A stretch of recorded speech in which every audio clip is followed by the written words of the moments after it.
আসসালামু আলাইকুম। সংবাদে আপনাদের সবাইকে স্বাগতম জানাচ্ছি আমি নুসরাত। শুরুতেই সংবাদ শিরোনাম।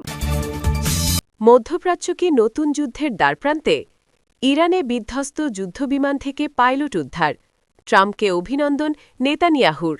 লেবাননে ইসরায়েলি হামলায় নিহত ১৪, মার্কিন ইসরায়েলি হামলায় জ্যেষ্ঠ ইরানি সামরিক কমান্ডার নিহত। দর্শক, এতক্ষণ শুনছিলেন সংবাদ শিরোনাম। এখন বিস্তারিত। আপনি যদি ইসরায়েলের ধ্বংস চেয়ে থাকেন তাহলে চ্যানেলটি সাবস্ক্রাইব করে দিবেন এবং ভিডিওতে লাইক করে আপনার মূল্যবান মতামত কমেন্টে লিখে জানিয়ে দিবেন।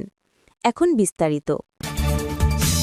মধ্যপ্রাচ্যের ভূরাজনীতি ঐতিহাসিকভাবেই একটি পাউডার কেগ বা বারুদের স্তূপের ওপর দণ্ডায়মান, যেখানে সামান্যতম কৌশলগত বিচ্যুতিও দীর্ঘমেয়াদী আঞ্চলিক অস্থিতিশীলতার সূত্রপাত ঘটাতে সক্ষম।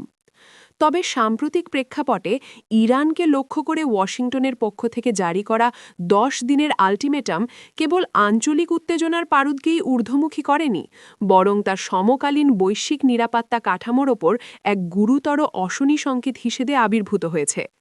আন্তর্জাতিক সম্পর্ক বিশ্লেষকদের নিকট এটি এখন গভীর পর্যালোচনার বিষয়।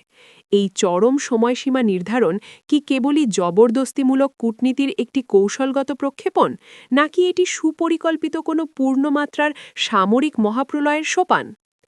আল্টিমেটামের বয়ান ও রণকৌশলগত বিশ্লেষণ। আন্তর্জাতিক রাজনীতির অভিধানে আল্টিমেটাম শব্দটি একটি চূড়ান্ত এবং অনমনীয় সতর্কবার্তা হিসেবে বিবেচিত।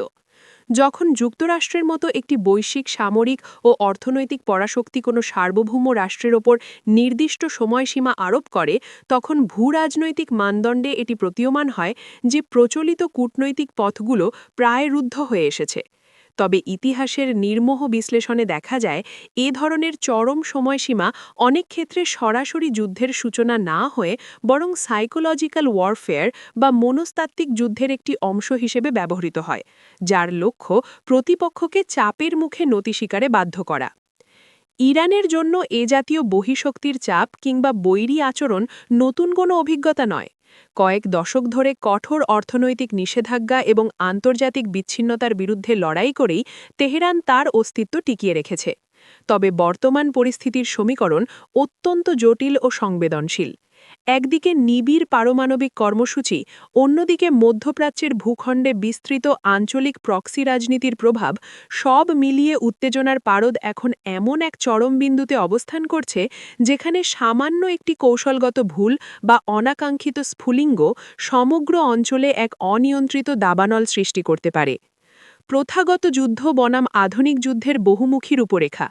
যদি প্রশ্ন করা হয় বিশ্ব কি নতুন কোনো মহাযুদ্ধের দ্বারপ্রান্তে, তবে এর উত্তর বর্তমানের পরিবর্তিত রণকৌশলের প্রেক্ষাপটে খুঁজতে হবে।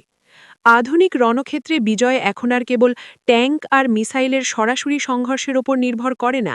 বর্তমান বিশ্ব হাইব্রিড ওয়ারফেয়ার বা বহুমুখী যুদ্ধের এক জটিল আবর্তে প্রবেশ করেছে, যেখানে যুদ্ধের ময়দান ভৌগোলিক সীমানা ছাড়িয়ে ডিজিটাল ও অর্থনৈতিক বলয়ে বিস্তৃত। এই আধুনিক যুদ্ধের প্রধান স্তম্ভগুলো হল সাইবার ডোমেন, কৌশলগত গুরুত্বপূর্ণ অবকাঠামো এবং প্রতিরক্ষা ব্যবস্থাকে ডিজিটাল আক্রমণের মাধ্যমে পঙ্গু করে দেওয়া। ইরানে বিধ্বস্ত মার্কিন যুদ্ধবিমান থেকে পাইলটকে উদ্ধারের ঘটনায় যুক্তরাষ্ট্রের প্রেসিডেন্ট ডোনাল্ড ট্রাম্পকে অভিনন্দন জানিয়েছেন ইসরায়েলের প্রধানমন্ত্রী বেনিয়ামিন নেতানিয়াহু। শুক্রবার ৩ এপ্রিল সকালে ইরানের ইসলামিক বিপ্লবী গার্ড যুক্তরাষ্ট্রের F-15E যুদ্ধবিমান ভূপাতিত করে। এই বিমান আকাশে ওড়ার সময় দুজন থাকে, এর মধ্যে একজন পাইলট, অপরজন অস্ত্র নিয়ন্ত্রণের কাজ করেন।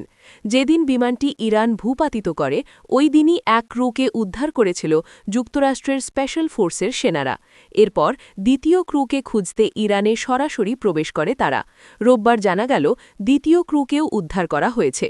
রোববার ৫ এপ্রিল রেকর্ডেড এক ভাষণে নেতানিয়াহু বলেন, অভিনন্দন প্রেসিডেন্ট ট্রাম্প, সাহসী মার্কিন যোদ্ধাদের মাধ্যমে এক বীর পাইলটকে উদ্ধারের এই অসাধারণ ঘটনায় সব ইসরায়েলি আনন্দিত। তিনি আরও বলেন, এই উদ্ধার অভিযান একটি গুরুত্বপূর্ণ নীতিকে পুনরায় প্রতিষ্ঠিত করেছে, কাউকে পেছনে ফেলে রাখা হবে না। নেতানিয়াহু অতীতের ইসরায়েলি সামরিক বাহিনীর সাহসী উদ্ধার অভিযানের সঙ্গে যুক্তরাষ্ট্রের এই অভিযানের তুলনা টেনে বলেন, এই ধরনের দুঃসাহসিক অভিযান দুই দেশের সামরিক সক্ষমতা ও অঙ্গীকারের প্রতিফলন। লেবাননের দক্ষিণাঞ্চল ও রাজধানী বৈরুতে ইসরায়েলের ধারাবাহিক বিমান হামলায় অন্তত ১৪ জন নিহত হয়েছেন। সিরিয়ার সঙ্গে প্রধান সীমান্ত ক্রসিংয়ে হামলার হুমকি দেওয়ার একদিন পরই এই হামলা চালাল তেল আবিব। রোববার ৫ এপ্রিল বৈরুতের দক্ষিণ উপশহরে ইসরায়েলি হামলায় অন্তত ৪ জন নিহত হন। একই দিনে দক্ষিণ লেবাননে হামলায় আরও ১০ জন নিহত হন, যাদের মধ্যে একটি পরিবারের ৬ জন সদস্যও রয়েছেন। লেবাননের স্বাস্থ্য মন্ত্রণালয় জানিয়েছে, বৈরুতের জনাহ এলাকায় এক হামলায় আরও ৩৯ জন আহত হয়েছেন। এই হামলাটি দেশের বৃহত্তম সরকারি হাসপাতাল রাফিক হারিরি বিশ্ববিদ্যালয় হাসপাতাল থেকে প্রায় ১০০ মিটার দূরে আঘাত হানে। এর আগে হিজবুল্লাহ দাবি করেছে, তারা লেবাননের উপকূল থেকে প্রায় ১২৬ কিলোমিটার দূরে একটি ইসরায়েলি যুদ্ধজাহাজ লক্ষ্য করে ক্রুজ ক্ষেপণাস্ত্র নিক্ষেপ করেছে। তবে এ বিষয়ে ইসরায়েলি সেনাবাহিনীর পক্ষ থেকে তাৎক্ষণিক কোনো মন্তব্য পাওয়া যায়নি, আর এই দাবি স্বাধীনভাবে যাচাই করা সম্ভব হয়নি। যুক্তরাষ্ট্র ও ইসরায়েলের যৌথ হামলায় এক জ্যেষ্ঠ ইরানি সামরিক কমান্ডার নিহত হয়েছেন। নিহত ওই কমান্ডারের নাম মাসুদ জারেই। ইরানের রাষ্ট্রীয় গণমাধ্যম এ তথ্য জানিয়েছে। বার্তা সংস্থা মেহেরের প্রতিবেদনে বলা হয়েছে, নিহত কমান্ডারের নাম ব্রিগেডিয়ার জেনারেল মাসুদ জারি। তিনি শাহিন শহরের সেনাবাহিনীর এয়ার ডিফেন্স কলেজের প্রধান ছিলেন বলে প্রতিবেদনে উল্লেখ করা হয়েছে। গত ২৮ ফেব্রুয়ারি যুক্তরাষ্ট্র ও ইসরায়েলের যৌথ হামলার পর থেকেই অঞ্চলে উত্তেজনা তীব্র আকার ধারণ করেছে। এ পর্যন্ত এসব হামলায় দেশটির প্রয়াত সর্বোচ্চ নেতা আয়াতুল্লাহ আলী খামেনি সহ ২,০০০-এর বেশি মানুষ নিহত হয়েছেন। এর জবাবে ইরান ইসরায়েল সহ জর্ডান, ইরাক এবং উপসাগরীয় অঞ্চলের বিভিন্ন দেশে, যেখানে মার্কিন সামরিক স্থাপনা রয়েছে, ড্রোন ও ক্ষেপণাস্ত্র হামলা চালিয়েছে। পাশাপাশি গুরুত্বপূর্ণ জলপথ হরমুজ প্রণালী দিয়ে জাহাজ চলাচলেও বিধিনিষেধ আরোপ করেছে তেহরান। আপনি যদি আমাদের চ্যানেলে নতুন হয়ে থাকেন, তাহলে চ্যানেলটি সাবস্ক্রাইব করে দিন।